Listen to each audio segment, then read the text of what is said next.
Holy Toledo.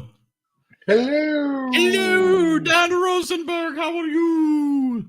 Good, Mr. Slimbucker. Oh, so good to see you again. Episode 181 of the EriDan Film Festival for this December 11th, 2023. All right, and it is a red letter day in the history of history. Oh, we're jumping right into this? I'm going to start with it. You're going to start with it? All right, cool.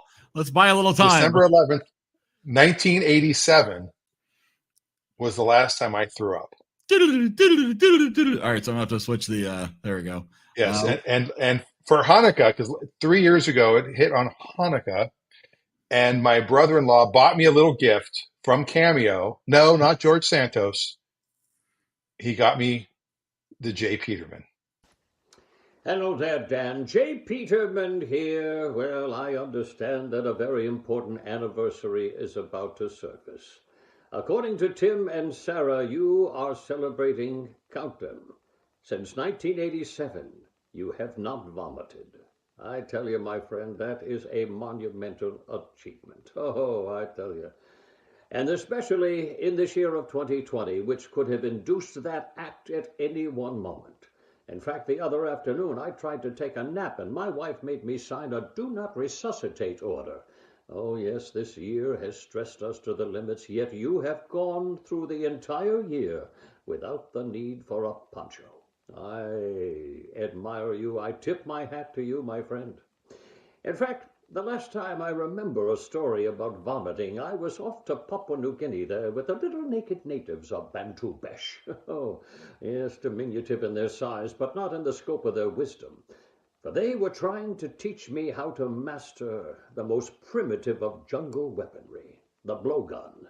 Yes, they tried to teach me how to negotiate a small poisoned dart through a long bamboo tube. Well, I put that tube up to my lips and I developed an instinctive impulse to inhale. I ended up shish kebabbing my uvula. And as the poison released itself through my body, I began to projectile vomit. I dropped to the floor, curled myself into a little fetal ball, and screamed, "Oh, Mommy, make it stop." Fortunately, the shaman of the tribe was wise enough to concoct an antitoxin tea brewed from the ganjawa tuki nut. And I was back to myself inside of 20 minutes. Oh, yes. So I celebrate your time. My goodness, 1987. God bless you, my friend. Happy holidays. And if you've been able to, if you have been able to avoid the vomiting in 2020, 2021 should be a breeze. God bless you, my friend. Farewell. And in the words of Peterman, fare forward. Wow. So there 1987, so you're at what, 36 years? No, that's not right. 36 years. Is that right? No. Yeah. Did I do that math quickly? Yeah, because we just had our 35th high school reunion, which would have been in 88. Yeah, 36 years. Wow, how about that? So tonight's the night. you know, what a nice night to celebrate this. When we're watching movies that will have no disagreements or confrontations whatsoever. Yeah, tonight's going to be very controversial. You know, it is funny because you mentioned Hanukkah and you mentioned Cameo, and I saw a video that apparently was viral a few years ago. I completely missed this one. Have you seen this before? The Smokey Robinson? Oh, the Chanukah. Yeah, I shared it with you. Fantastic one. It's unbelievable. I will play this one real quick, I guess. Okay. And then we'll start the show. All right, do something. All right, here we go. That took forever. Wow, that's no good. Hey, Marco, how you doing? Surprise, surprise.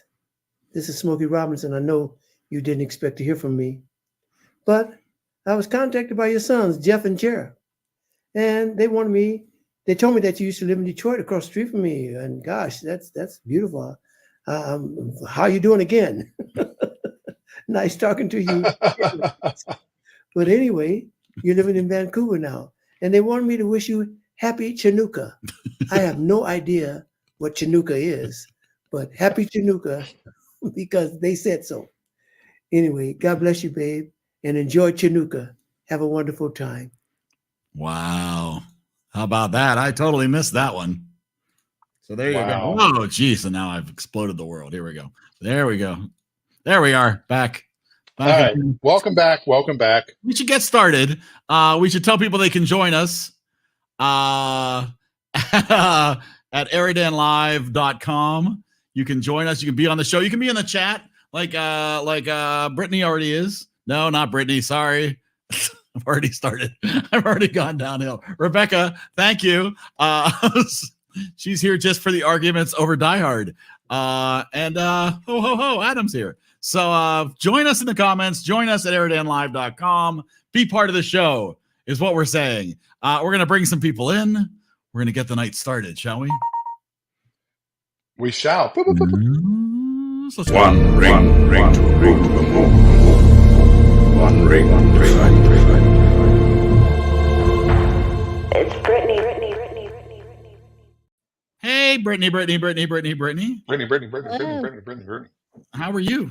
I am just ducky. Brittany, you're going to be very excited to know this. My sister just texted me with a reminder that in an hour and 43 minutes, the NBC Barry Manilow special is starting. The Christmas Barry Manilow, A Very Berry Christmas. I cannot wait. Okay. I'm feeling so I love good. Barry Manilow. Don't get me wrong. Yeah. But the plastic surgery is a little much. He can barely move his mouth. Well, I know, but he's I like, saw an interview the other day, and he's like Jeff Dunham now. He's a ventriloquist. oh, well, Hello, yeah. That was very good. World thing. Speaking of a ventriloquist, Hi, Nate.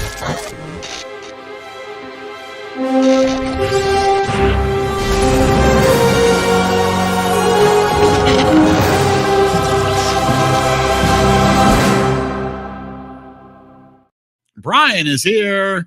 Hey, I Hey, don't have kind of like puppet that I could do, but no, you couldn't have taken off your sock quickly, and no. I thought about it, but I was like, nah. Hello. How are you? You got to commit to the bit. Hello. Look, I'm drinking. Speaking of people who need committed.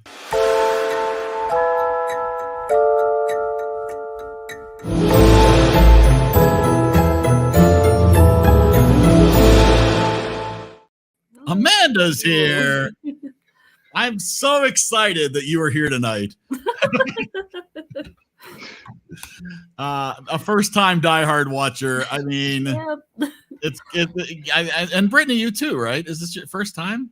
Yeah. Oh This boy. is going to be a special night. Yeah, I have a much more controversial comment about Die Hard than I think anybody else has ever addressed. Oh, well, that's And exciting. I'll get to that once we get more people in. I think we should do that movie second anyway.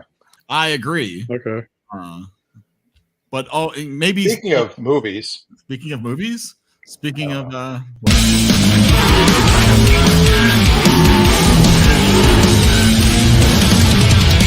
Wow.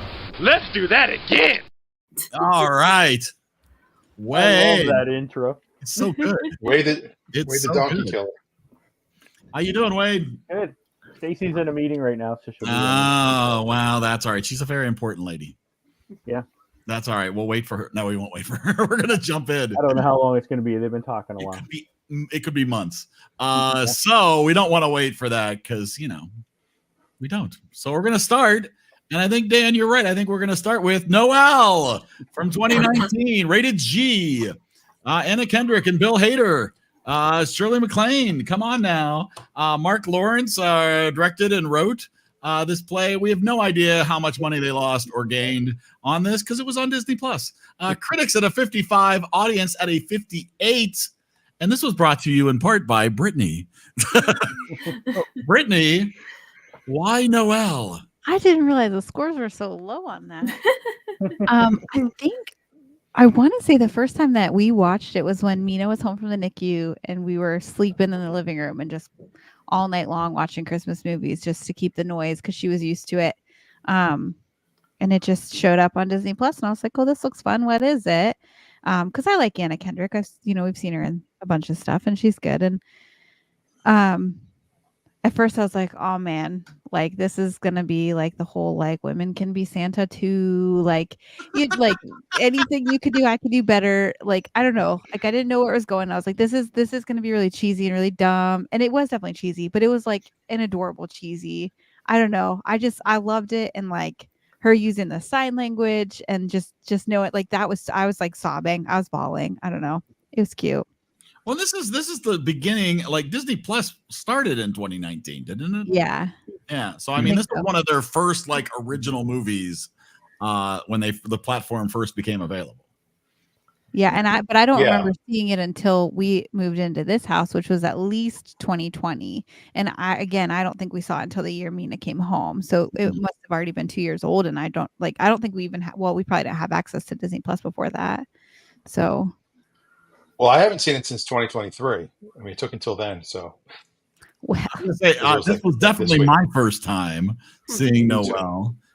Are there any Well- hardcore Noelle fanatics out there besides Brittany? I had seen it before.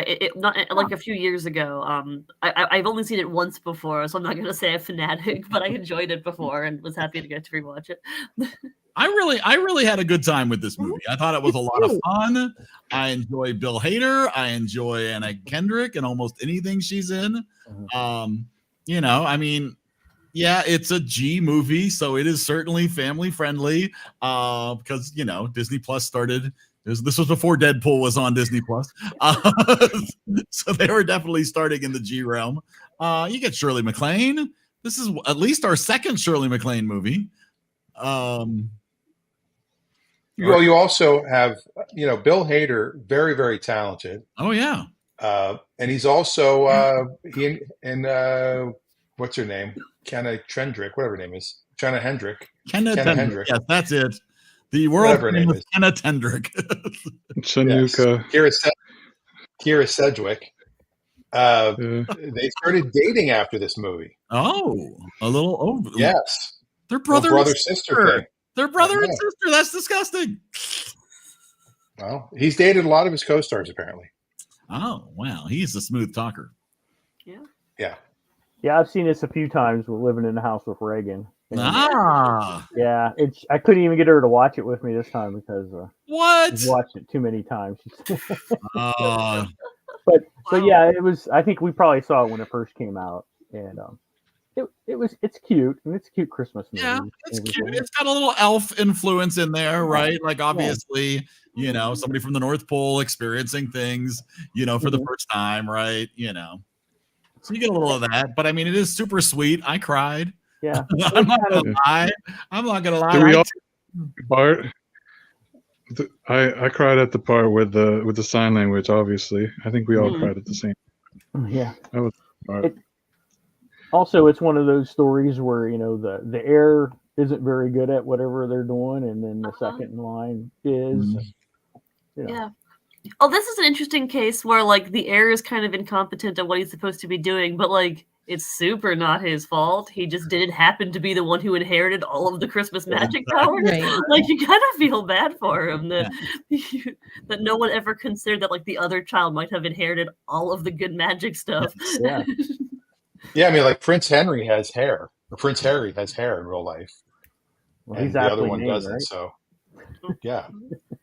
Yeah, it did seem weird to me that he's like, second in line. In the montage of her trying to get him all ready to do the Santa stuff, he seemed like, because we saw the clip of him getting the hat as a child, so theoretically he's been training his like entire life for this, but she had to explain the concept of him of how he's supposed to know what kid is nice, like how you get them, like did Dad Santa just neglect that completely after that gift moment and just it was like, we're gonna train you, but but not really. the way corporate America trains new employees. He just kept putting it off year after year. Then exactly. Like, oh, shoot.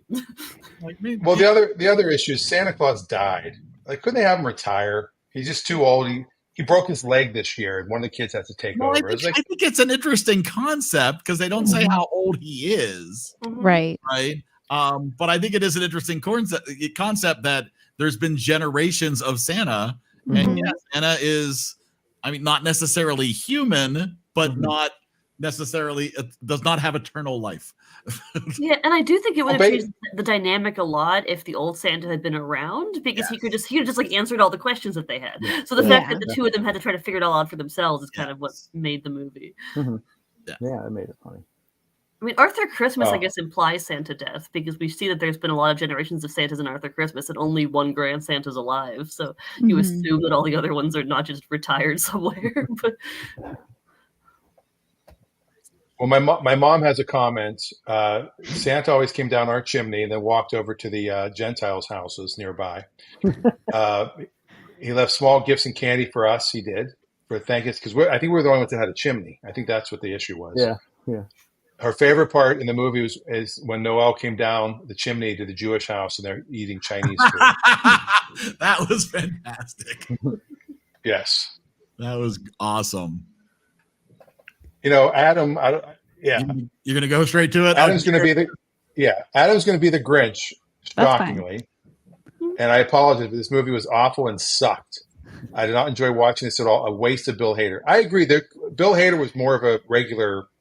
This didn't have to be Bill Hader. They didn't use all of his skills. So I agree with Adam on that. I don't think it sucked, but I do agree that Bill Hader could have done a lot more for this movie.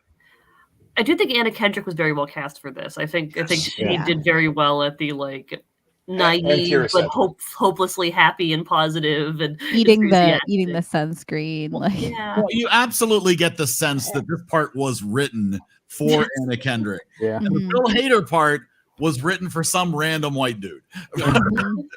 You know, and he happened to have some time available and took the role, right? But it doesn't feel like, you know, he probably wasn't signed on before this was written. You know, but I think he did a good job with what was there in the script for him.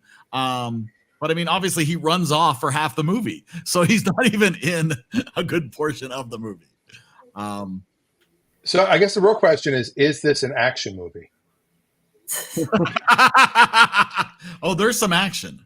There is action in it. She kicked the cop, right? Right. That's right. That was a really slow punchline for a joke. But I'm really glad there wasn't a romance angle to the movie. Yeah. Right? I was nervous about that a little bit. Then I'm like, we don't need. I mean, you know, a little bit like, oh, you'll see me every December 24th. But outside of that, I'm really glad they sort of left that there. Right. Like, please don't. We don't need every movie to be where, you know, somebody instantly, you know, fall in love because it's Christmas. Yeah. Well, then there's Santa Claus 2 sequel version where she has to find her Mr. Claus before the next year. I see. I like how the reindeer, you know, slapped antlers before they took off. That was pretty good. I really enjoyed that. Yeah. High-fived before they took off. Yeah, like, it's done, guys. Yeah. I love it. I could have done without the excessive iPad product placement. That was the funniest joke. I liked it as a running joke, but it didn't have to be a branded thing. It could have been anything that was like the hot thing that kids like. It didn't have to be an Apple ad the entire time. I feel like if they had just said a tablet, that would not have been as funny. Yeah, it wouldn't have been as funny, right? Because I don't tablet, cell phone. That would not have been a funny. The fact that it was iPad made it a funnier joke. You know, absolutely. If it had been on Apple TV and it was iPad, I might have had more of an issue with it. Or if it was trips to Disney World, I would have had more issues with it. Yeah. But I thought it was actually just such a great line. It made me laugh every time they did it. I did enjoy the yogurt pants and her and like Anna Kendrick's kind of like understanding is like kind of like trying to play along with being very like her delivery in that section Yeah, was all of her stuff that was like that, like even like the mail, like that's not Santa's address. It's not gonna get to him. Like just like the little stuff like that. Just like it was good. It was funny. Oh my Garland. Yes. Oh, okay. I appreciate Garland. I liked that one. There's one line that I wrote down that confused me early on, and I've been trying to figure out like what it of the when she's cleaning up and I don't remember her name, but her like caretaker elf lady comes in and she tells her that her partridge in a pear tree underwear needs washing. I did catch that. Like, what does that mean? Is that like a subset of her I don't underwear know. that needs special cleaning, so she has to call it out for this woman? Or is all of her underwear the partridge in a pear tree underwear? And well, maybe it's all 12 days of Christmas underwear. Yeah, it's like a week underwear that you but for get. some reason, she doesn't just put this, like, only her underwear has to be specifically called out. Everything else goes into, like, the hamper, but she has to specifically communicate whatever just her underwear needs washing. I don't know. It just felt like a weird thing to tell somebody. That's a good point. Well, Speaking of underwear. Speaking particularly of partridge in a pear tree underwear. Yeah. Madam Librarian.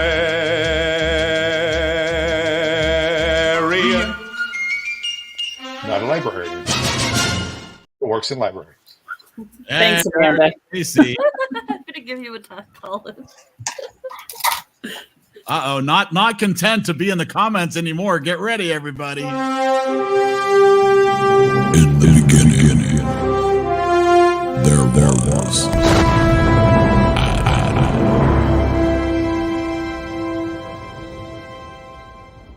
Oh my goodness. Leave your computer there. What's What's that? I'm gonna leave mine. Oh, Wade's going to join you. Oh my goodness. Well,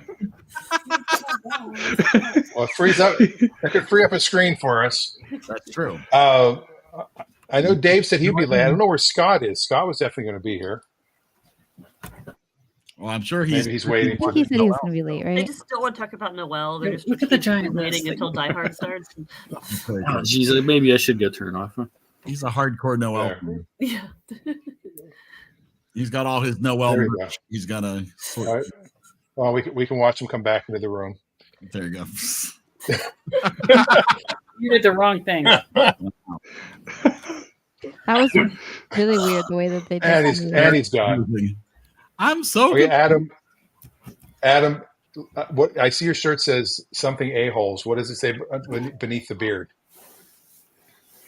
Jolliest. It's from Christmas there we go. Vacation.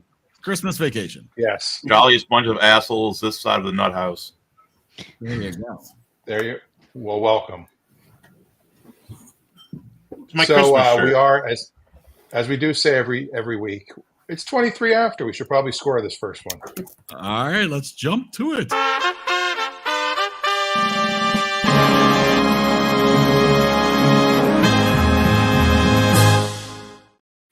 Woohoo! Oh, nice. Harry Potter picked it. Yeah. I don't know. Like I said, I love this movie. I think it's adorable. I definitely did not think I was going to like it the first time we started watching it. I wasn't sure, where they were going with it, whatever, but it just makes me giggle. It's silly. It's cute. We watch it every year, at least once. I've showed it to several people. So there was one year where I think I watched it like 5 times in a week, which was kind of wild. That might have been a bit too much. But yeah, I think we'll keep it on our yearly Christmas watch list. I think I will say 94. 94. Wow. Brian, what say you? I text her. I was like, did you pick a feminist Santa movie? And she was like, no, just keep watching. And I was like, okay. and I did. And I enjoyed it after a little while. I didn't like it at first. I was going to give it like a 50. But I was, but it turned me around. I think I'm going to give it an 80. 80 from Brian. Wow. Yep. Big swing. It was. Well, it made me cry. See? Sorry, no, good. It made me cry in a good way, so I was like, all right, I like it. Yeah, it gave you the feels. All right. It gave me All the right. feels. Yeah, I think this is a fun movie. I like the world building of this fun version of the North Pole that uses chocolate coins as currency, and the immediate family of Santa gets a chocolate coin discount when they buy things at stores. Just like, yeah, sure, why not? I think the casting's really good. I think for the most part, it's just it mostly just works for me, and it's just a lot of fun. I'm gonna give it a 92. 92. All righty. Stacy, Wade. Go ahead. So I've seen it a few times. I like it, and I could watch it again. And it's cute. And it's fun for Christmas, so I'm going to give it an 85. 85. Stacy. I'm going to give it an 80. 80. That's it? That's it. That's all she has to say. That's all I have to say. I just came out of a meeting. Oh. All right. Oh, wait. Reagan gives it a 91. Whoa. Oh. Nice. A score from Reagan. My gosh. She's the reason we've watched it many times. Well, we haven't gotten a score from Reagan since early July. Well, she was gone over the All right, summer. It's true. It's true. Just we're prepared for Scott. Ah. Whatever Adam. That's Adam didn't pick this. This isn't Adam's movie. Yeah, I was gonna say. So John McClane. What did I give? You have that to give movie a score anyway? in person. I can't remember. Joy Noelle. Yeah, you gave a 15. It was a week. You gave a 15. Oh, okay. Well, I hated this worse, so it gets a 10. Whoa, man! Oh, we get it. It is cool to get it in person, though. Wow, Not just typed. I like that. And I get to use this. This insanely low score is brought to you in part by Taylor Swift, making the NFL interesting since 2023. There you go. That was lovely.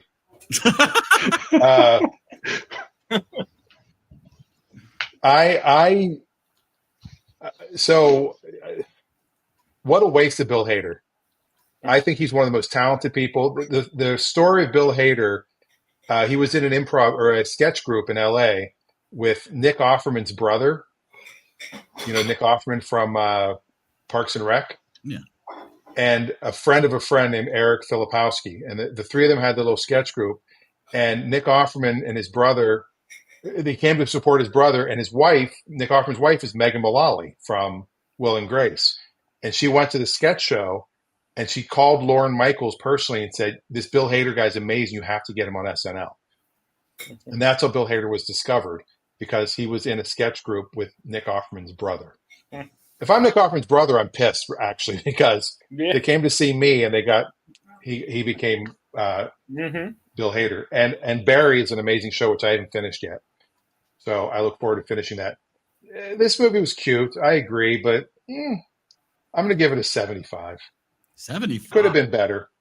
75. Now, my mom says cute, and she gave it an 80. 80. Nice. And now Dave obviously is joining us very late, if at all. Yes. Yeah, so we won't announce final scores until we've had a chance to add Dave's score in as well.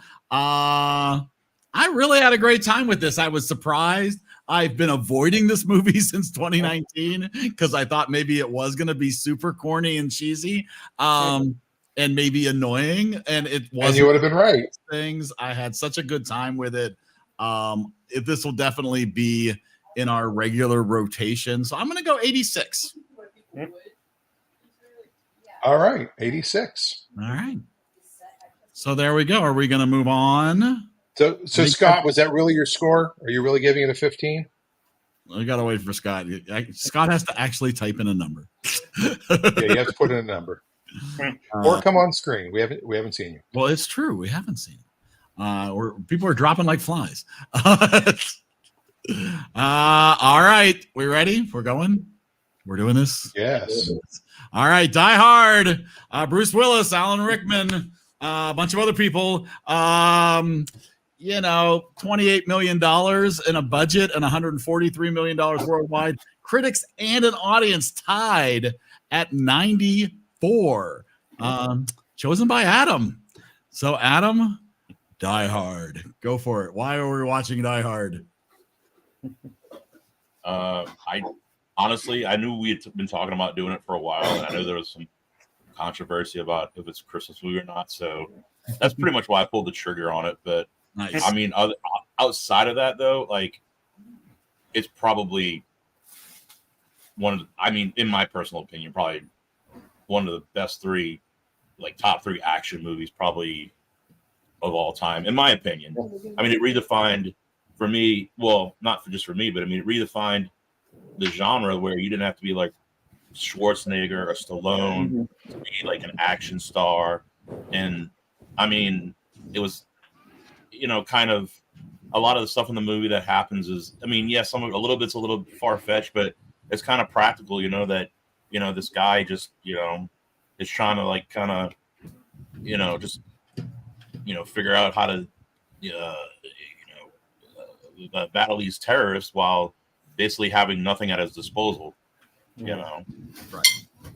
So yeah, whenever so when this came out, I was old enough to go see it in the movie theaters, and had seen a lot of other action movies before that, and I agree that it was a new type of movie where he wasn't really well equipped to fight the bad guys, and it wasn't, you couldn't really read what was going to happen next all the time, which was good.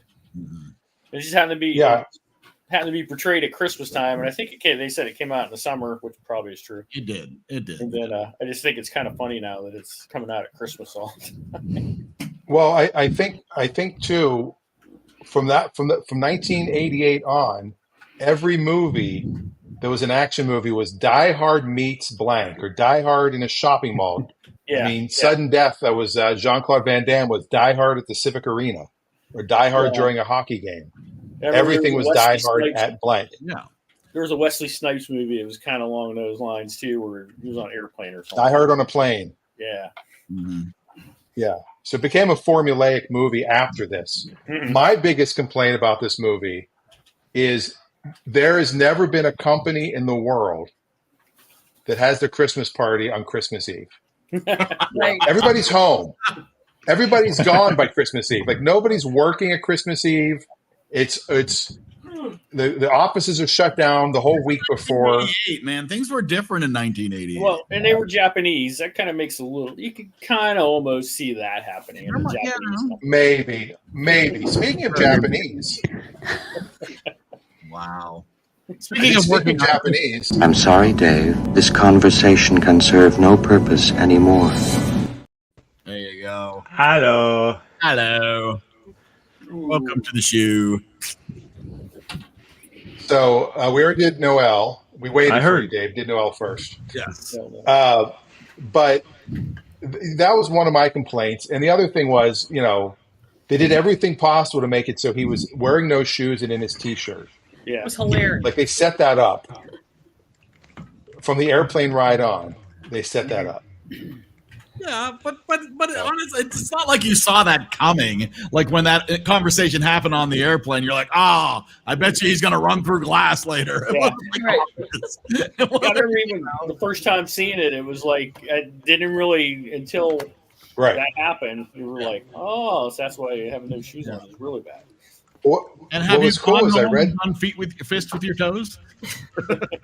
I do that all the time. Tomorrow. I figured you did. It gets rid of jet lag. I did that in Atlanta the other day. But the issue is, I think we're getting echo from Dave. Really? I'll see if I can reduce it. I'm hearing it, but maybe it's just me. Johnson. I think it's just you. Yeah, I don't hear anything. But when he's walking on glass, he was actually wearing shoes that looked like bare feet. Those were rubber shoe feet he was wearing. They should have sold those. I know. I'd buy a pair of those. Yeah. That's hilarious. Make my feet look nicer. Right, exactly. That's why people thought he had size 13 feet after that. Yeah. Bruce Willis has huge feet. That's right. Yeah. So I have flip-flopped back and forth every year as to whether or not this is a Christmas movie. And I think it depends on the person I'm arguing with, because sometimes people give me a good enough argument. I go, okay. And sometimes I go, well, no, that doesn't count. Yeah. So I guess we'll open up that discussion. Are we going there? We can do a round table real quick.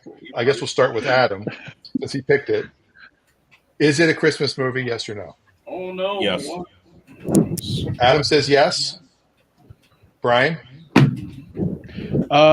It doesn't really matter to me if it's a Christmas movie or not. I think it's a good action movie. So You're abstaining?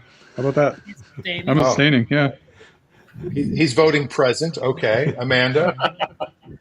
I think if some people want to consider it an action or Christmas movie for them, if it fits their metrics of a Christmas movie, that's fine. For me, it does not at all fit my metrics of a Christmas movie. So, but I don't mind it if people have that opinion. I just think the narrative is pushed way too much.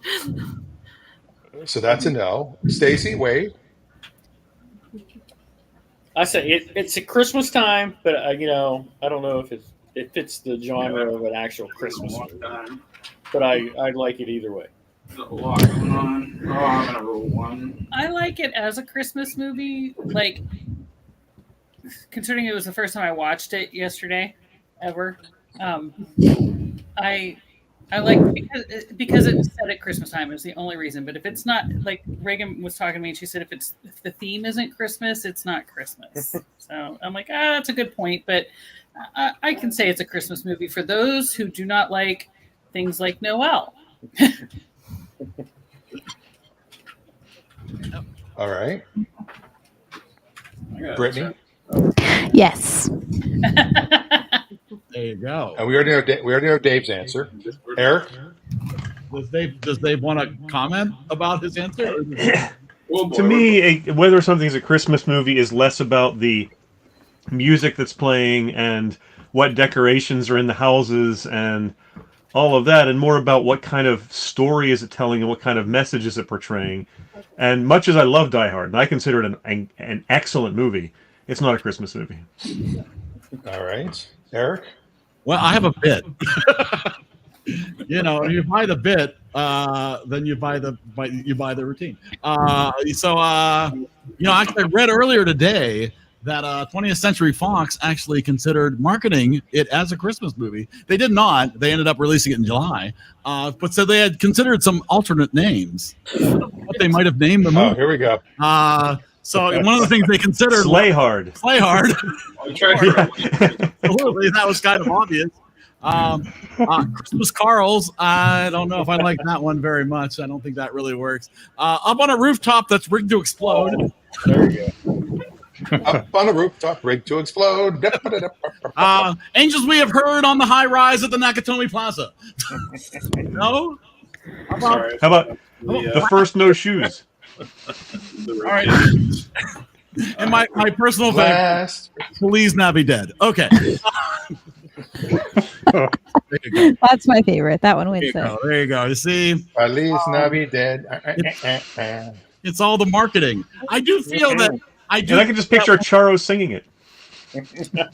I mean, I think the writer absolutely threw a lot of extra Christmas stuff in there. The director obviously threw a lot of Christmas stuff in there. Obviously, they didn't market it as a Christmas movie, but I think it's a fun movie to watch at Christmas. Well, part of that was because when they were filming it in LA, it was at Christmas time. See, there you go. But it wouldn't be snowing anyway. So here's my take on it. Okay, good. Okay, my take on it is Christmas Eve. He's going home. He's flying from New York to see his kids that have just moved there with his wife recently to go work for this company. He gets kind of reunited with the family. That's the whole goal. He's just there to try to make things right. So there is a little bit of a Christmas message to it. Well, Christmas. So that I agree with. There is some Christmas stuff. I agree with Dave's point, though, that if he was going for the 4th of July and they were having a summer barbecue or they're just having their corporate meeting, kid's that's birthday, when that happened. I have an issue with that theory. What if in Joy and Noelle that the truce happened during Easter? Would it still be an Easter movie? The difference there is it's a true story, or it's at least based on a true story. It is based, but to me, this feels about as Christmassy.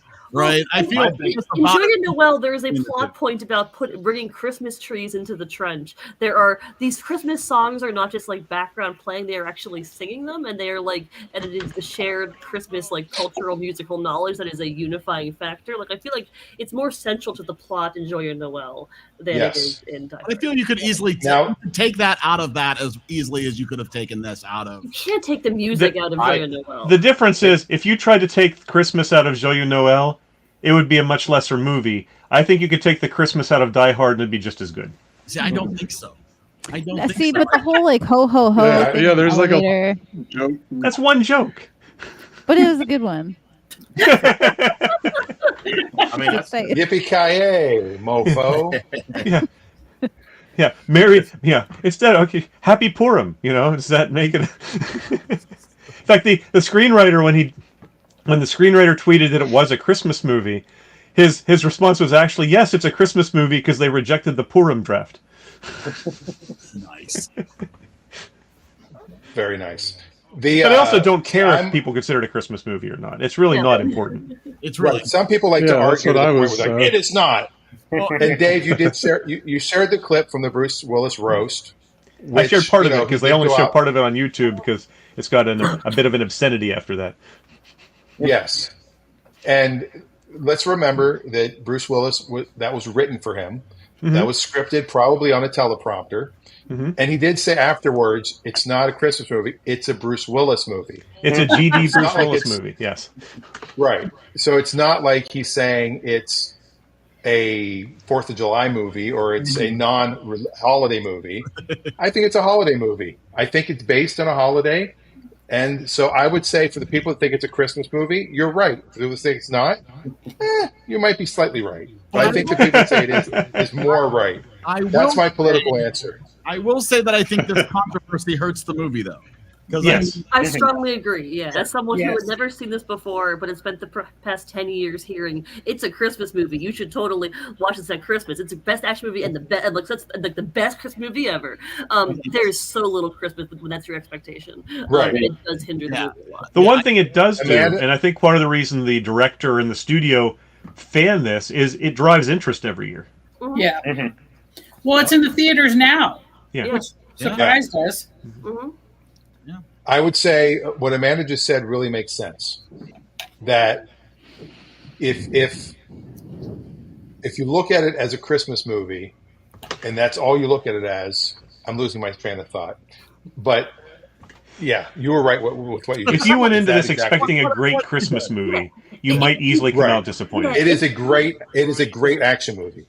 Yeah, if you view this through the lens of Christmas movie, Noelle is exactly that, and it fits that lens perfectly. Right. If I am watching this as part of a Christmas double feature billed as a Christmas movie, and I'm watching it through that lens, it does not fit that at all, and it comes across very disappointing. And I do agree with that. Yeah. I do that if you were going to rate this as a Christmas movie solely on the scale of how much of a Christmas movie it is, it would not do well. And so I feel like, it doesn't benefit the movie, all this discussion about it. Because one of the things I love about it is the character of Al could have been a real buffoon. Oh, yeah. In a lot of movies, they would portray him as the bumbling cop who's, and he was a really great guy and a really competent cop, actually, who really was very interesting and really helped the movie.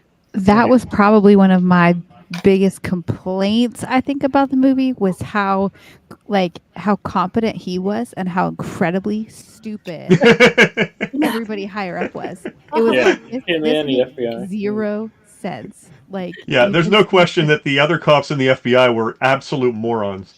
Yeah, and it just kept getting worse and worse and worse, and everything else that was happening, the news guy trying to be so cool, but then literally putting people's families in danger by. Well, he continues that in the next movie too. Oh, lovely. Yeah, it didn't feel like all the side characters were just kind of idiots. They also had the bumbling guy who's I'm going to go negotiate, and he's oh yeah, we're best friends. He was comic, over the top doing it. Oh, I was so the fact that he was constantly sniffing because he was obviously doing cocaine every moment of the entire thing. Right, yeah. How incompetent all the secondary characters are.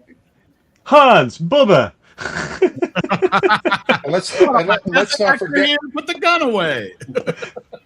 And let's not forget that Reginald Johnson, who played Al, Was the cop was, of from Family course, Matters. was Carl Winslow in Carl Family Winslow. Matters. I was like, oh my god. Which was a spin-off, which I didn't realize that was a spin-off of Perfect Strangers. I didn't realize that until just now when I looked that up. Look at that. But so much. There's so many action movies that followed this that would never have existed if this had not sent the template. I mean, you have the whole, the lone man inside who's the sole possibility that this will have a happy ending. All of the, as Eric said, he recently watched the Has Fallen movies with Butler. I was just going to bring that up. That they are exactly the same formula. They follow that Die Hard formula to the letter, especially in the third movie, where down to sending in troops that get that aren't prepared and get hurt and have to be pulled back. What? And he's like, and there's at least one Channing Tatum movie. I can't remember what it's called. That's the exact same plot too. White House Down. That's the one. Down. Yep. Yeah. And that doesn't mean they're bad movies, but they would not exist without Die Hard. Yeah, I do want to say real. Not exist without Die Hard. That's Scott? Yes, it's Scott. Hello, Scott. It's Scott. As a baby, he'll grow. Bring Scott back. I see this as an absolute win. Better late than never. Yeah. What were you saying, Adam? He said I just wanted to say that Alan Rickman was perfectly cast as Hans Gruber. Oh, he was brilliant. Yeah, he was a great villain. I enjoyed it. It was, and that's that's what makes the whole movie is Rickman versus Willis is what really drives it. With Al as sort of a bit of a third player. I remember the Academy Awards. They won like a technical award for his fall at the end for filming his fall back then. Which I'm sure they could have done it a lot better today. But it was pretty good. It's a great fall, and then of course it's releasing the Rolex watch that she had received as a gift. Yes, and the look on his face when he finally starts to drop is amazing. Which is because they didn't tell him when they were going to release him. They had him in that harness, and that was a surprise when they released him. So that was an honest sort of reaction. So I guess the shot at being a Christmas is like all these bearer bonds are floating down through everybody at the end. I feel like that clearly is meant to represent. That was deliberate. Yes. Yeah, but there was so much, and the paper keeps falling. It is a paper movie. And it was worth some money. Well, not the ones that were falling, but I love the cliches in this. So you're one brilliant guy who's hacking the computers and drilling through the who's the least terrorist that doesn't die. Yes, he is. He's the only one who doesn't die. Because he's kind of funny and pleasant throughout the movie. They don't kill, and he actually never kills anybody, right? He's there when they kill people, but he never actually kills anybody. So they let him live. Was it just me, or did one of the terrorists look like Huey Lewis? Oh yeah, yes, absolutely. Yes, he does. I thought it was Huey Lewis. That's the power of Hans.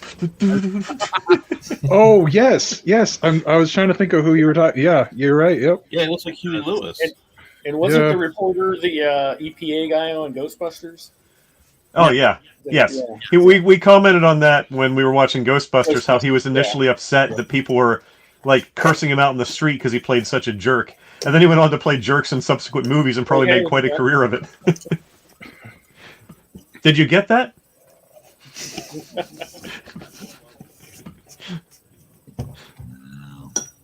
Well, we should start scoring. We've got a whole Brady bunch of squares here. And another trope that may have appeared in movies before this, but became an action movie staple after this is the one floor that's under construction.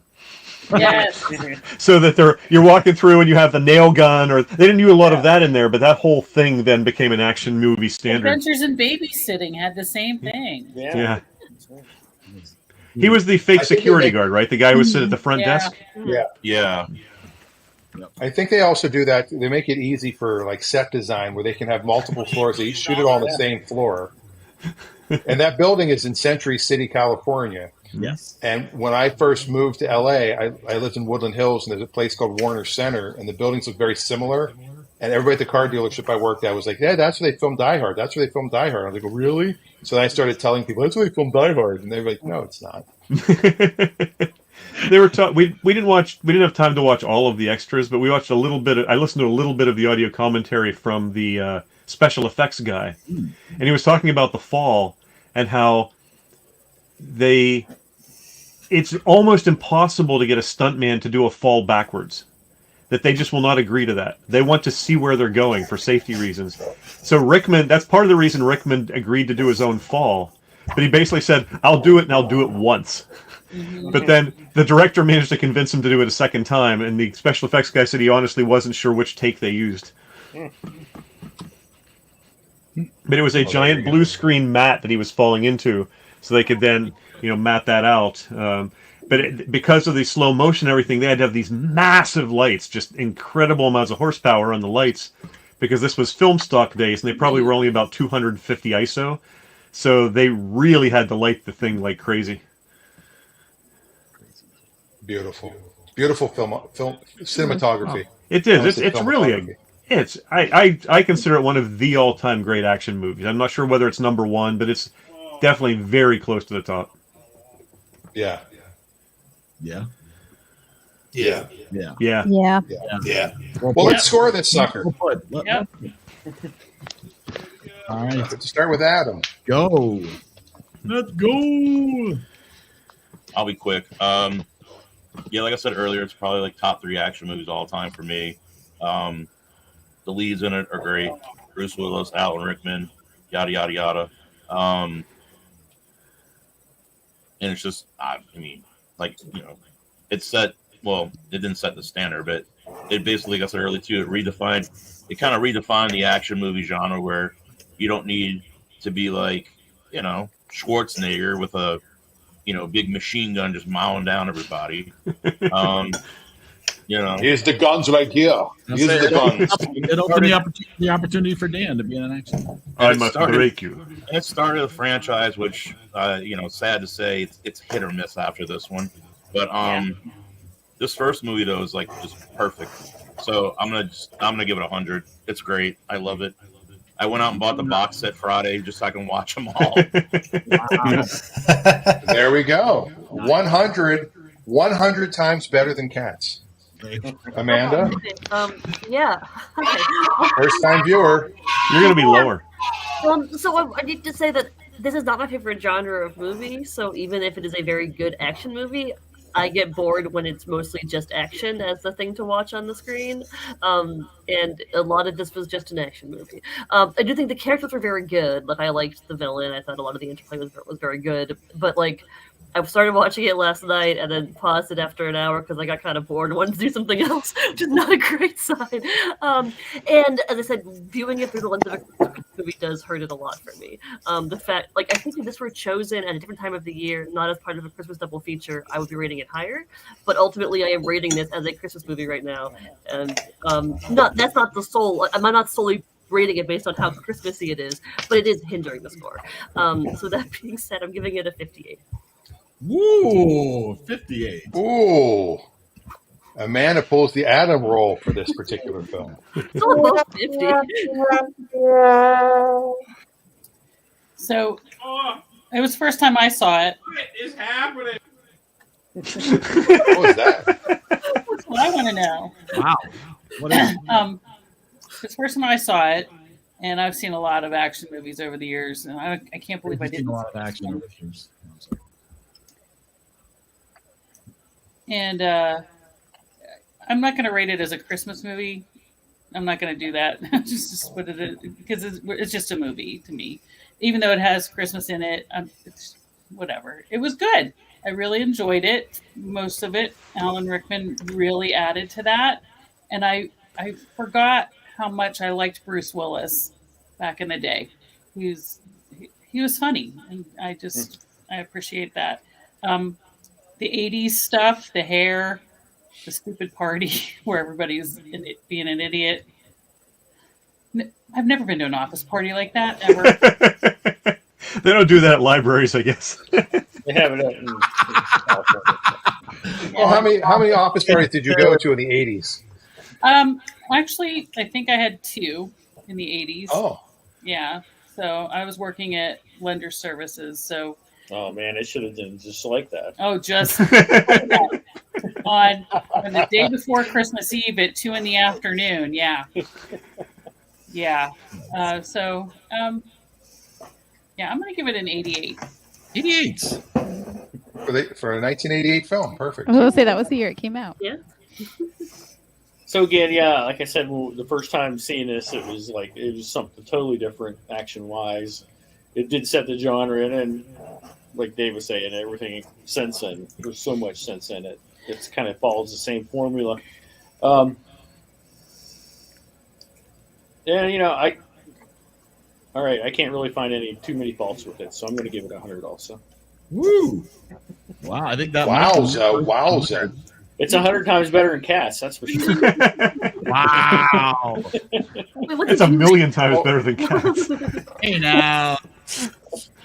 It's definitely better than Cats. I approve this message. 100% better than High Cats. bar to clear. Is Cats a Christmas movie though?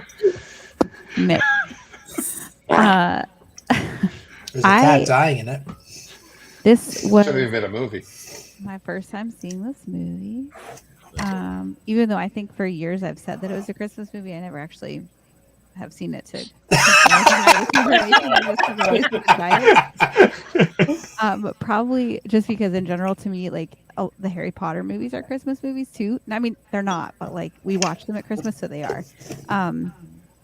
And then somebody had pointed out the similarities between like Alan Rickman running around a tower at night trying to kill people is like the same as like Harry Potter, where he's running around the astrology tower trying to kill whatever. So it fits. It's a Harry Potter movie is really what it is. It's all the same formula. Alan Rickman did such a good job in this. This is, I think, like my first introduction to him was as Snape, and I think I've only seen like maybe one other Galaxy Quest done besides. I did see Galaxy. Okay, so 2. There's another one. Love Actually. Love Actually. Yeah. So those are the other 2 that I've seen with him in them, and he was so different in those than he was in this, and I just like. I couldn't get over it. And then when he switched into like the American accent when he was pretending to be Bill Clay, I was like, what is happening? Like, I don't know. But I enjoyed it. It was definitely one that I would watch again if it's on. I think I'll say 92. 92. Yay. 92. Very nice. Very nice. Let's go to Dave. Okay, I do love action movies. Now there are some garbage action movies. There's tons of bad action movies. Many of them starring Jean-Claude Van Damme. But this is what an action movie should be. It has a little bit of humor, but not enough that it's campy, which is a delicate balance. Even something as dumb as the 2 FBI agents both being Agent Johnson. It's just such a small little thing that just gets thrown in there and just momentarily gives you a chuckle right at the right time. I like the fact that Willis's character is sometimes a jerk. But even when he's a jerk, he's afterwards like, what was I doing? Man, what are you doing, you moron? Yeah. He's a self-aware jerk at times. He's not easy to live with. He knows he's not easy to live with, but it's who he is. And that becomes more of a bit of a message in some of the later films. The entire, I hate to call them a series, the entire sequence of films, none of them are awful in my opinion, but the second one is the only one that tries to sort of be very much like the first one. The second one is trying to be Die Hard 2, very much. After that, it's the same Bruce Willis character, it's the same John McClane, but they threw very different scenarios at him. Which I give them at least a little credit for, because they weren't trying to just remake the first movie after the second one. But the second one does have a little bit of that syndrome to it. I thought the actress who played Holly was very good. I thought obviously Willis and Rickman made the movie, and Al was excellent as well. Even Argyle, in his relatively small role, was fun without being over the top. He was obviously sort of young and inexperienced and a bit of a dope at times, but he wasn't an incompetent idiot. When his time came to shine, he was able to do it, and I thought that was really well written. that little bit. So I have no criticism of this movie really. It's not 100 for me, but it's dang close.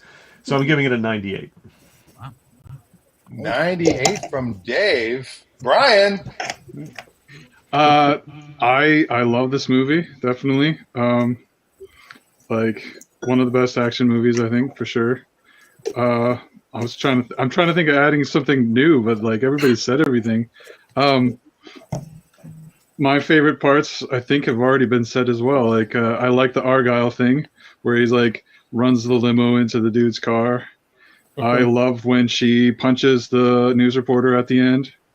And I think my favorite part though is definitely when like John McClane and Al like see each other at the end, you know, like for the first time, and they like hug each other and all that, and like I love that.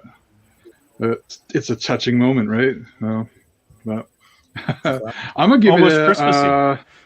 Almost, right? Yeah. I'm gonna give it a 92.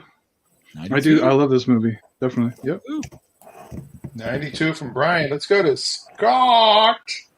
Hello. So, first of all, I did not give Noelle a 15 because of what Adam did last week. I know he didn't pick that movie. That's just how I felt. So, kudos. Oh, okay. But this is also just a great movie. So good as to you, Adam, for picking it. Seriously, everyone's been saying a lot. What I would like to say is that, you know, it's the first time really in an action film where he kind of did a reverse horror movie. Usually, you know, it's the figure you can't see going after the good guys, and all the high school kids are freaking out. Instead of a bunch of high school kids, it's a bunch of terrorists. And it's kind of funny that way, just to terrorize the terrorists in that regard. I think Bruce is great in this. This movie made him a huge star. Definitely gave him something to react to for Touch of Evil, which is also another good movie. I don't think Adam would like that one as much. Lots of action, definitely like a Jackie Chan element where it's all about getting the hero as stripped and as at a low moment as possible so that he really has to step up his game to win. And also, again, like people said, it isn't about his strength or his brawn. It's about him using his brain. And, you know, for what it's worth, a lot of the cops being stupid in this movie, it also had a really freaking smart cop. So you could say, hey, if you can do this, you are worthy of joining the force. So anyway, that's all I'll throw in. Everyone's already said everything else. Love this movie. And again, kind of like Dave, it's not completely up 100% perfect for me. But it's a damn good movie. I'm going to give it a 98. 98 from Scott. All right. Well, I would say if it wasn't for two things, this would be 100 for me because this movie is a perfect action movie. It's got everything. My two problems are obviously the Christmas Eve. Like, I almost wish they didn't do it then, but they did. And the other issue is his white T-shirt basically turns green. It does turn a weird color by the end. Yeah, it's not just dirty, and it's a very specific color. Have you ever crawled through an elevator shaft? Or Sweat Yeah, but it would be spotted. It would. You ever seen a grown man Yes. naked? It's from all that. Timmy? So Do you like gladiator movies? I'm knocking two off for those two factors, and I'm also going to go with a 90, a 98 for me as well. 98, pretty good. I mean, yeah. I mean, it's Die Hard. I mean, it's the Die Hard of movies. Right? I mean, it's the kind of movie I can easily watch once a year. It's not the kind of movie I can watch once a month. And there are those movies that I could watch. It's no Noelle, is what I'm trying to say. No, but no, I mean, it's Die Hard. I'm at 95. I love it. I've seen it so many times. I could probably write the whole script out. Yeah, it's Die Hard. Come on. It was funny. I was in the pizza shop a few days ago picking up a pizza, and they had AMC on, and it was showing The Princess Bride. And I didn't want to leave. In just that 30 seconds of watching this, it's like, but I want to watch the next scene. I don't want to leave. It's Die Hard is that way with me too. There's a handful of movies, Airplane is like that are just so good that I can't walk away from them. That's awesome. Yeah, it is. Yeah. Now, and my mom did we send me a got text. Dave's score for Noelle. No, you don't have my score for Noelle. But let me Or get my my commentary on mom's. Noelle. My mom has a score for this one. She said, "Good action film with a little Christmas." She gives it a 92. Oh, cool. Very nice. So much love. It's a first column movie, I think. I believe you might be right about that. Okay. So, Dave, what was Yeah. your score for Noelle? Well, oh, here it comes. Well, no.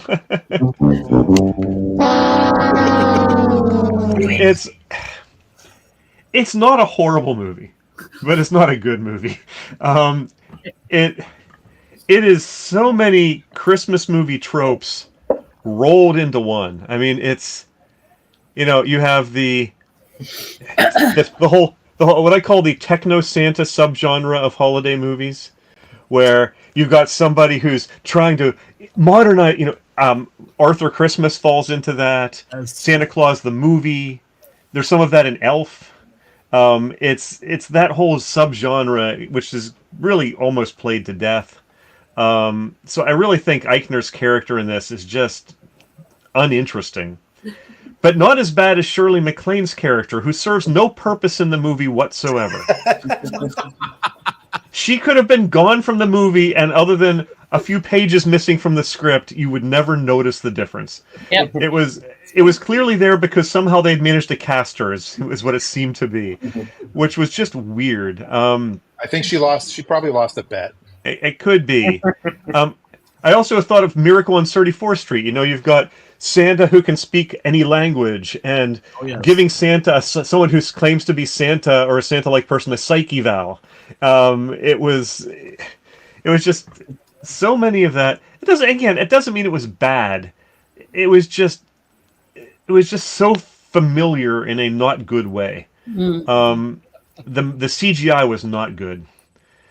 On the other hand, the sets and the costumes were excellent. I felt that was where I think its real strength lay, in some of the visuals, when they weren't doing CGI, at least, because I thought the reindeer looked bad. I thought a lot of the CGI just looked really poor, and the product placement was just so extreme. I mean, the Apple monitors that all the elves were prominently using, that they made sure they lingered on the logo, the number of mentions of iPad, the mentions of the Genius Bar. I mean, it was just so over the top that it just, every time that happened, it was like, oh. I thought Anna Kendrick was money somehow. I thought Anna Kendrick was good. Not necessarily in the most rewarding of roles, but I thought she did a fine job. Bill Hader was okay. He didn't have as much to work with, but I thought he was fine. It was better than your typical Hallmark Christmas movie, but that's about all I can say about it. It really didn't move me in any way. The only scene, I will say one scene. One scene did give me a little bit of emotion, which was when she goes to the homeless shelter. I thought that was very nicely handled, and I thought that was a very nice little scene where she's waking them up in bed, and the little girl, the deaf girl, is there. It was a little bit obvious in some ways, but I still felt it was well done. So I give it some credit for what it did right. Not good, not horrible. So it's a solid 49. 49. That's better than the 10 that Adam gave it. Yeah.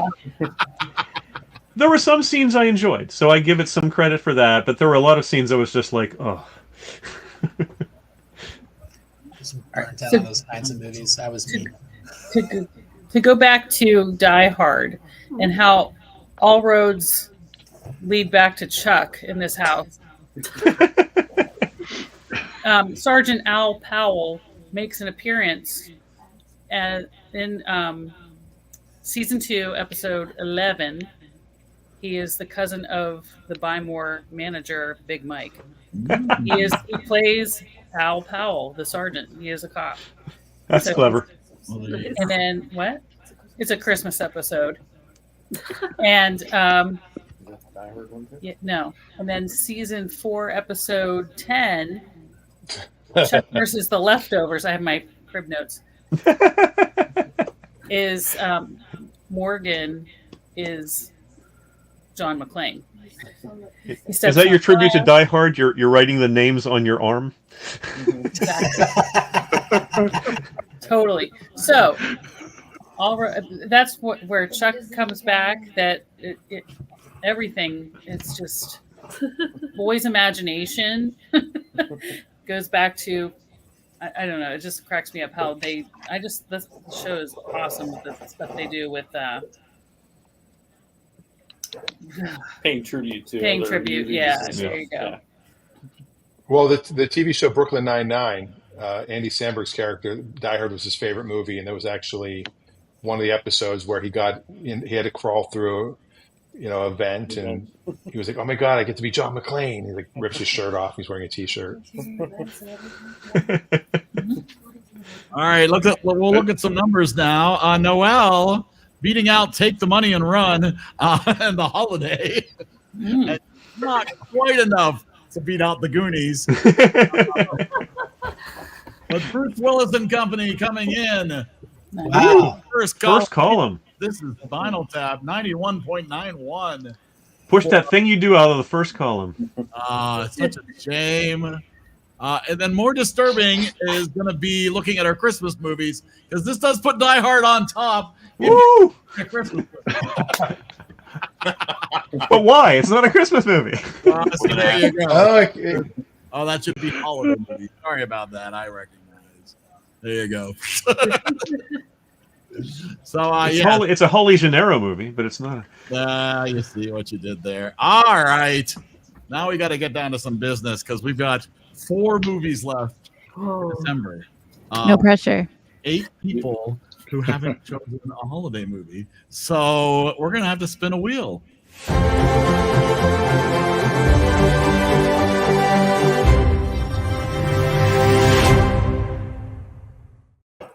All right. I think I have everybody on here.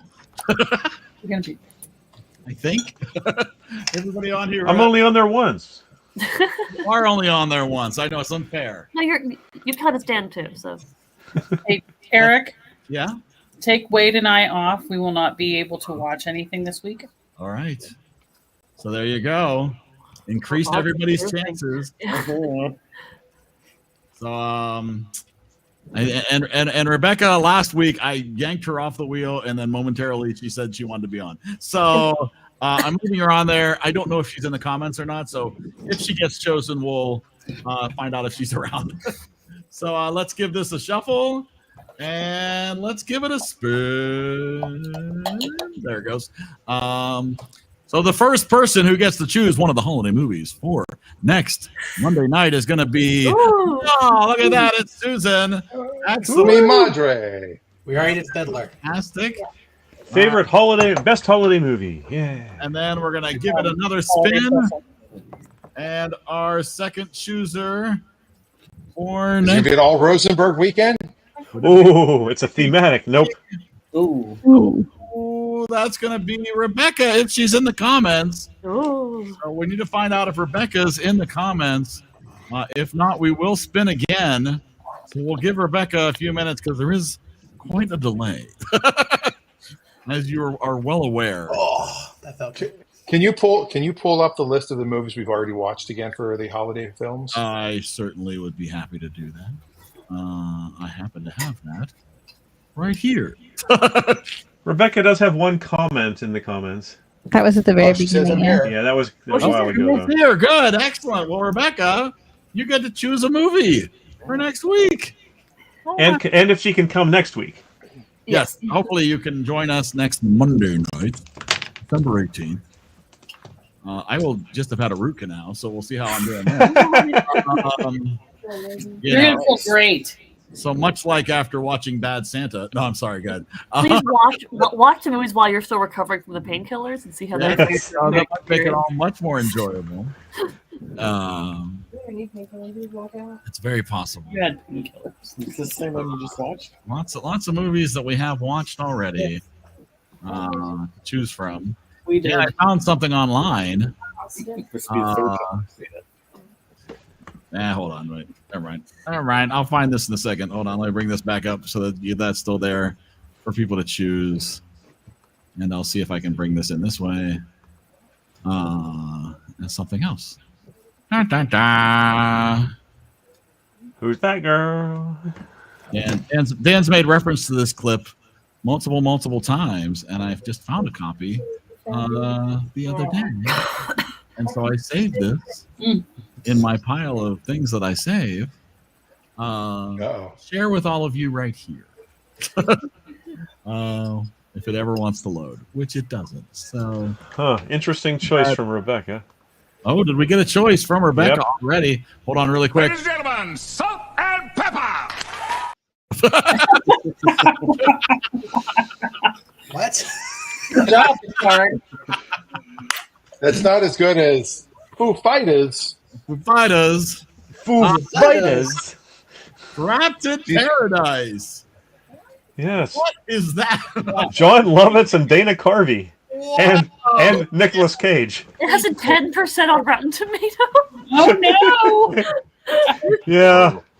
All right, I am looking to see if it's a 5.9 on IMDb. Trapped in Paradise from 1994. Is this streaming anywhere? It's on Fubo, everybody's favorite platform to watch. It's going to be great. Nick Cage never picks a bad script. Well, this is also true. The only person that picks more movies than Nick Cage is Eric Roberts. Well, and maybe before his retirement, Michael Caine. Michael Caine. Tubi. It's on Tubi with ads. It's on Fubo in HD. On Paramount. It's less than 2 hours, so it's not one. Yay! Trying to be cats. Might be over to.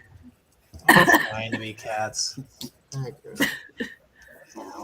All right. You had me at John Lovitz. Yeah, that's interesting. So and my mom loving has it. And loving it. My mom has picked her movie. It's on Peacock. Okay. So you can watch it for free, I believe, but you can also with commercials. It is Melissa McCarthy in Genie. Oh, that's a fairly recent one. Yeah, that's a new one. Well, I don't. This came out. Yeah. It's a cute. I already watched it. It's pretty cute. I don't know that either. Wow. An hour and 33 minutes. Nice, so both not super long at least. 2 hour movies for the double feature. I appreciate that. Matt, there we go. Trapped in Paradise. Yep. Oh boy.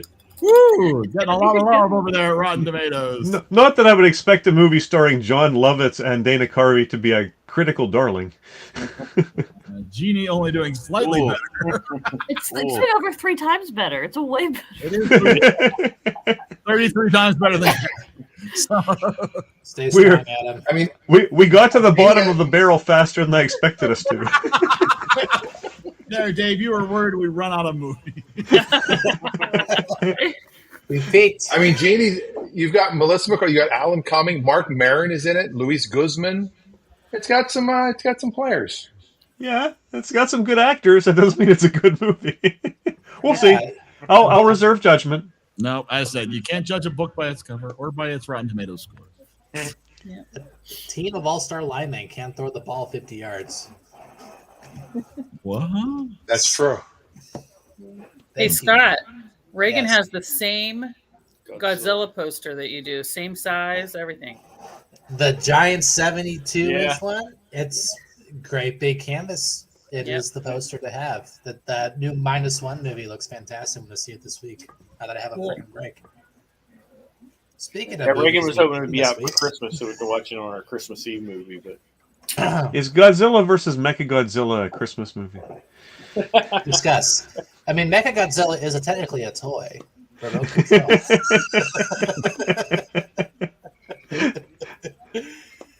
Oh. I'm so confused.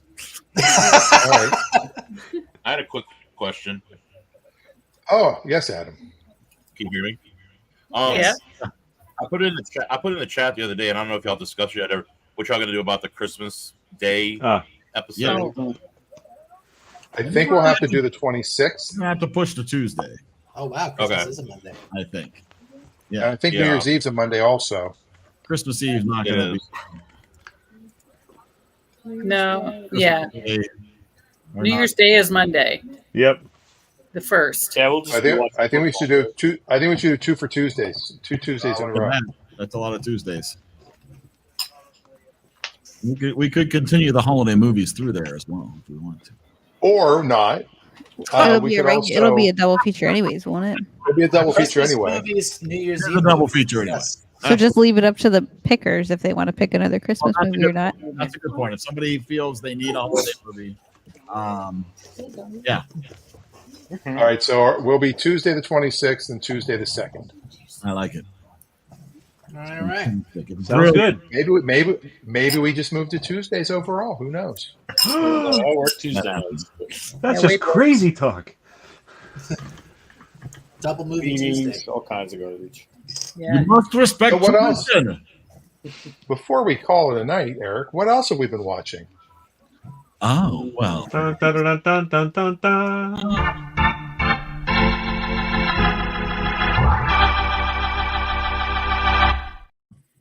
No. Well, Dan's been watching Suits. No, I'm done with Suits. I watched Loki. Oh. Finally, Season I 2? finished that. Yeah, it was only 6 episodes. I was upset and I'm like, is that it? But it had to be it. Also, I've been watching The Bear. We're in season 2 of The Bear. We've got a few episodes left. Cocaine Bear? Nope, just The Bear. It's The Bear. Brother Bear? DJ. What about Chicago, DJ? Italian, DJ in The Bear? Italian family in Chicago that has a little restaurant. Oh. It's really good. Second season, much better. It takes about 4 episodes to get into it. At least it did for me. I've always wanted to make that deep dish, little miniature dish they have in that show. It looks really cool. Yes. I want to go to Chicago just to get a deep dish pizza.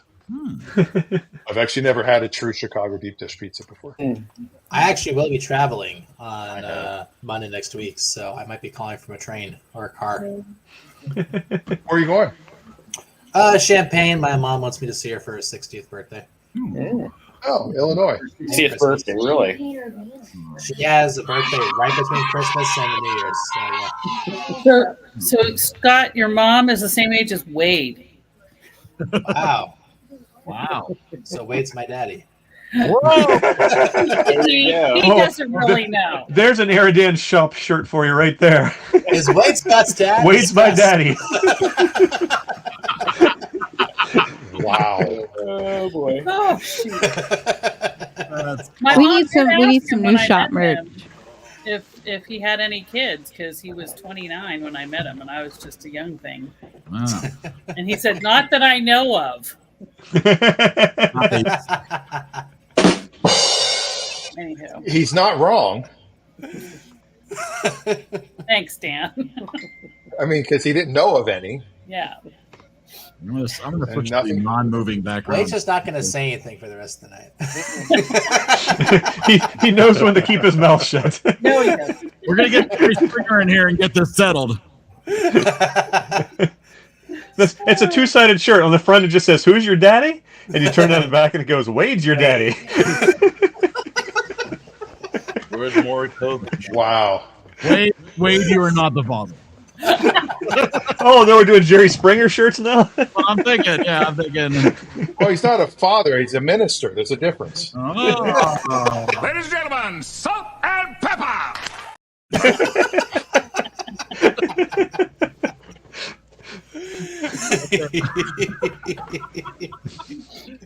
By the way, for those of you who turned in late, today is my 36th anniversary of throwing up for the last time.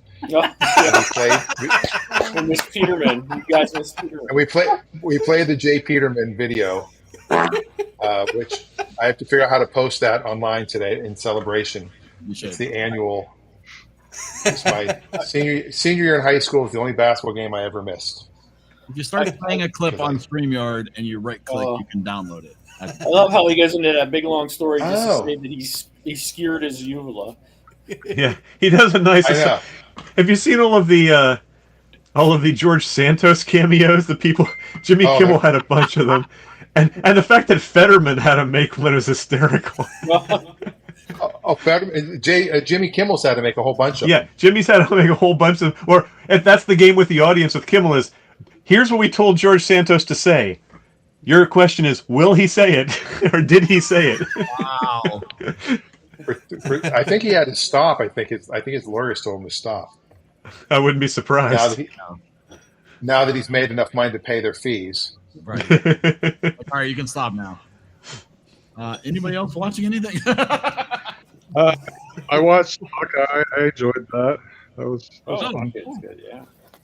I like Oh, Hawkeye. I stand corrected. George Santos has raised his price from $200 to $500. Whoa! Now that's smart. Smart. And he only has 22 remaining, and he's done 72 have been rated so far. Wow. And it says, note, content of videos don't reflect my views and are fulfillment of contractual obligation with the consumer. But what are his views? It depends on when you ask him. All right. Brittany says I should have got the $200 one. Brittany says there's a lot of noise at her house, so she's muted. But she's been watching a lot of Christmas movies. The Ninja Turtles movie, which I really want to watch, and she finished Supernatural, which she's not happy with the ending. Maybe. We watched Your Christmas or Mine on Amazon, an Amazon original that was kind of cute. Cool. I watched the 97 Cinderella movie because I was told to watch it again. That was the show I directed last weekend, so we're all wrapped. Well, yeah. How'd it go? We had a pretty solid turnout for the last weekend. Everyone's going to see the BPA show, so it's been sold out for 2 weeks, but we didn't know what our dates were until 3 weeks before we went to go on stage. So, oh my God! Welcome to Bainbridge Island School District. Oh my gosh! Yeah. Sadly, I didn't see Beauty and the Beast. I'm on the board of BPA, and I didn't even get to go see it. It's still running through next week, but it's been sold out.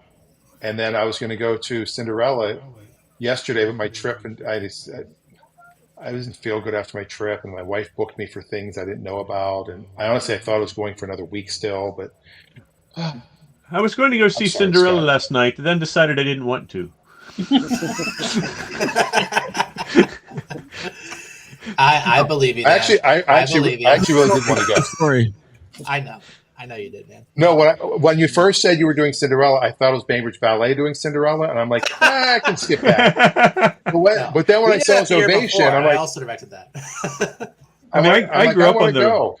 I grew up on the Wesleyan Warren version. I mean, we watched that every year. The musical Cinderella, the Roger and Hammerstein. The TV musical. Yeah.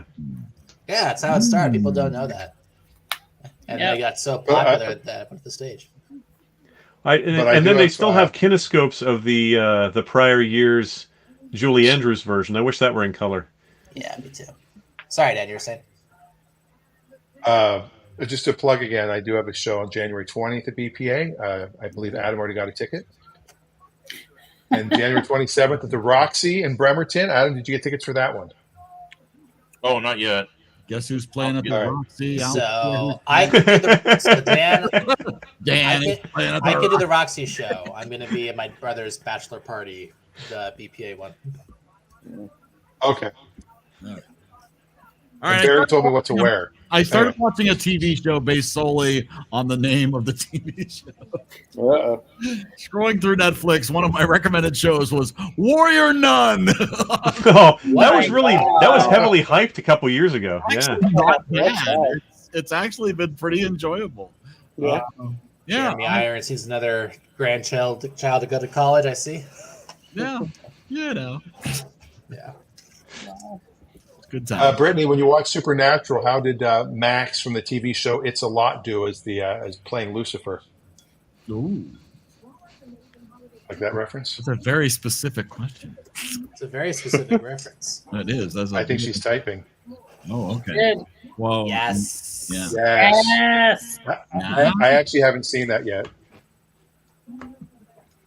I haven't finished it. It's like 14 or 15 seasons or something like that. That's that'd be hard for season 12. Well, we know how many seasons they're going to have. 666. Maybe just 666 shows. Doesn't have to be seasons.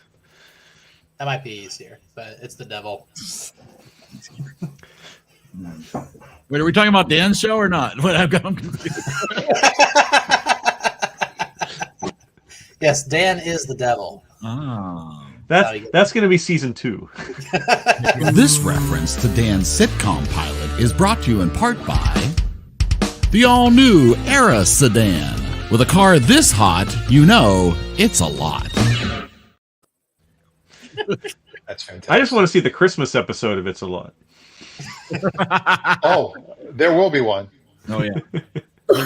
I think it may be it'll be titled "A Very Christmas Hanukkah." Or Very Hanukkah Christmas. Will be like Die Hard. Yes.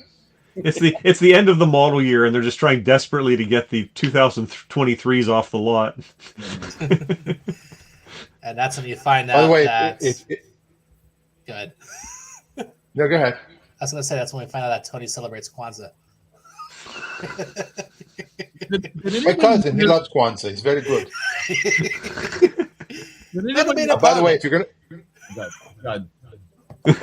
I was going to say, even though Clutch Radio isn't coming back for a few more weeks, or Auto, what the hell are we calling it? Car Yada. Car Yada.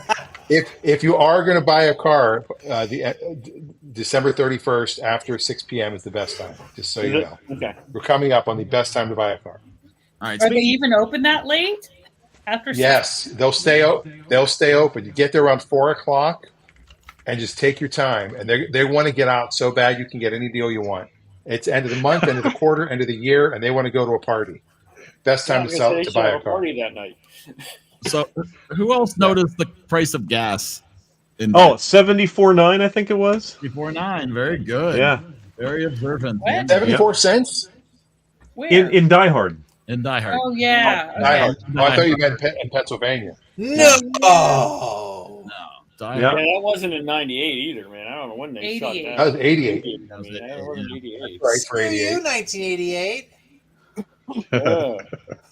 It was like Our $1. gas here dropped about $1 in the last month and a half. Did. Yeah, ours has been dropping too. It dropped $1? Yeah, it's down to like 3 something here. It's dropped Oh, 50 cents at the gas station right next to my place. But yeah, Kitsap is like what, $3.75? I will say one other small comment about Noelle. It's I think the first Christmas special or movie I've ever watched where Santa dies in the first 10 minutes. Except Well, it's a for That was the thing I said. Santa Claus. Yeah. Yes, He loves to kill off. He should have I been mean, hit by even a in car Arthur like Andy. Christmas, they kept all the generations that we got to meet around. That's true. It's the psycho movie we never got. It's Santa stopping at the Bates Motel to deliver presents. He gets axed off, and then Norman Bates gets to be Santa for the rest of the movie. And I do appreciate, Eric, you giving me the Mike Brady spot. Oh yeah, which Brady am I? You're the mom. You're Carol. Oh my God, Amanda's the Wade! Now this is getting really confusing. Yeah, Amanda's Alice. Yeah. Hey, that's an honor. That's an honor to be Alice. We should all Happy to want to have be Alice. Foo Fighters. How about, ladies and gentlemen, meet Loaf? I think Gentlemen, salt and pepper. I think it's Christopher Lee who did the Meat Loaf one. Meat Loaf. Saruman's favorite band. Anybody see Adam Driver on Saturday Night Live? I heard it was pretty good. I haven't watched that. Yes. I haven't watched that one yet. And Olivia Rodrigo. One of the best. I did see the clips of Olivia Rodrigo's performance, which actually looked really good too. It's Well, probably one of the better than best the week things was- before's. Yeah. Adam Driver said, SNL hasn't been good since Catan left. And Chris Catan posted, he goes, I didn't even know Adam and I were besties. And I'm like, that's like one of the funniest people to say, because it's got a K in it, which is always funny, but like, it's just such a random thing. SNL wasn't as good since, Sandler left, or I will tell you, Chris Rock. if you have any interest whatsoever in listening to the Conan O'Brien Needs a Friend podcast, the Robert Smigel episode is absolutely hysterical. It is one of the funniest things I have ever heard. I've only heard the first half, but it's really good. It is excellent. And I love Even the first 5 minutes where he just does insult the comic dog, ripping Conan to pieces is just wonderful. So good.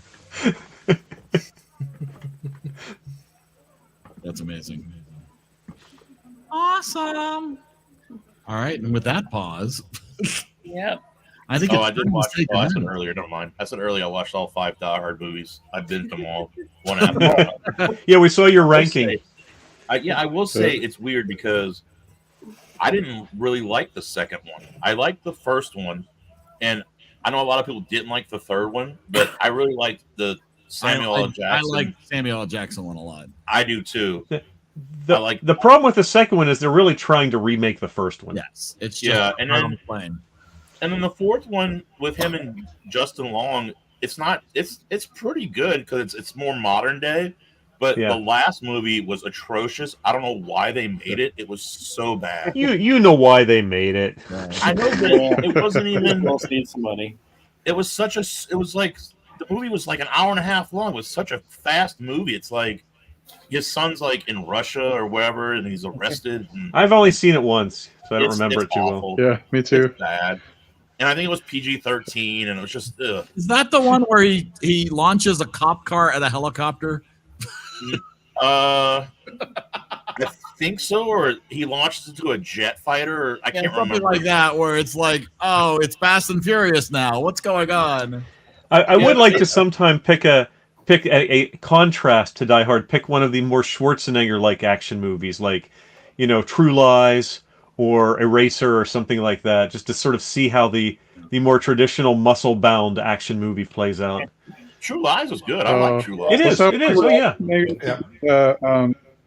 He like lost his memory or something. Oh, Eraser? No, that's not Eraser. No, Eraser's where they're trying to erase Vanessa Williams from existence, right? Yeah. He loses his memory. I don't remember that one. No, it's I Total forget- Recall. Total Recall. is one Total where- Recall. Yeah, Total Yes. Recall. Yeah, That one's good True too. Lies is the Jamie Lee Curtis one, which really is a very good movie. Yeah. Total Recall was pretty good too. I didn't like the Total Recall was first okay. one. Some of the special effects in Total Recall really don't Yeah. hold up with time, though. Oh no, that's why I like them. I love them. I mean, I really like Predator. I know a lot of people don't like Predator, but I really like Predator. Oh, Predator's excellent. Yeah. Yeah. No, don't go there. No. No, like his like face gets all like, oh man. Oh, that's the it. fourth one. That's the fourth one. Live Free, Die Hard. Yeah, this to me got a little much at this point. Like, hold on, let me grab. A lot of franchises constantly feel the need to one up themselves. And James Bond fell into that a long time ago, where they always feel like this has to be bigger and louder than the one that came before it. Have we ever done a Bond movie? No. Nope. I considered it last time, but it didn't happen. Yeah. Which, Oh man. There's a whole genre We there. could do a whole Bond. We could do a whole Bond month. Easily. We could. Is there a Bond holiday movie? No, I don't know. Octopus. Bond holiday special? All the Roger Lazenby fans will come out of the woodwork. Yeah, that one wasn't too bad. That was a. It was a good script with a bad lead actor. Yeah, they're hit or miss too. They got some really good ones, and they got some duds. Oh yeah, I like From Russia with Love is maybe my favorite. I don't remember all the Pushing the names. I remember storylines mostly. From Russia with Love that. is where they have Robert Shaw as the sort of the Ubermensch Russian guy who. You have the Russian woman who punches him in the gut with the brass knuckles. Yeah, and he doesn't flinch. Great movie. I like how they brought Connery back in like 80. Thunderball. Was it? Oh, no, Never they Say brought Never Again. Yeah. No, no, they brought him back in like what 80, like early 80s. They brought him back for another one. Well, he left the franchise. They did the one Lazenby movie, which again it was a good script, but it wasn't a great movie because they had a bad lead who couldn't act. So then they sort of they paid Connery enough money to come back for Thunderball, and then he left again. But then he made Never Say Never Again for a different studio later that's not considered canon. Oh, okay. Yeah, that's what I it's kind thought. of a remake of another one. I can't. It's a Thunderball. It's basically a remake of there was contention over who owned the rights to the Thunderball script, and they sort of had a court settlement that let them make that one Bond movie. Yeah, I liked his version. Roger Moore is my James Bond. I like some Roger Moore, but man, when he got too campy, like with Moonraker, it got bad. Yeah, that's good. That's true. I All thought right. Pierce It's not a Brosnan was Christmas pretty movie. good. I think he was All right, well everybody. cast as Yeah. Bond. I think the direction and script writing let him down more than anything. My All right, favorite is Dan. Skyfall. Actually, my favorite Bond movie is Skyfall. As far as Really? one that Skyfall is excellent. I mean, and Goldeneye. You know, Pierce Brosnan made some really good Bond Yeah. movies too. There's I do. but it got campy really quick. It though. did. Yeah, he came in too late. He needed to Yeah. go when he was younger. I think he would have been good. But I'll tell you, if you do a Roger Moore Bond film, you might get Mike Mensa back because he's a massive Roger Moore fan from The Saint because he's a huge Saint fan. Yeah, the Saint. Let's not do that. Let's watch the Saint. I'll think that. Kidding. You know, he watches every episode. I know. I'm sure. How could he not? Remember, he used to have a Saint logo. He would wear a Saint logo shirt sometimes, and he would have he's a big Saint fan. But not a Saints fan like Adam. No, I hope he knows better. All right. So My wife has book club, so I've got to get downstairs. Trapped in a Genie. No. Genie in Paradise. Trapped in Paradise. And Genie. I Dream of Paradise. I dream of I dream of being trapped in paradise. There we go. There it is. Watch those. Be here. Happy holidays. See ya. Goodbye.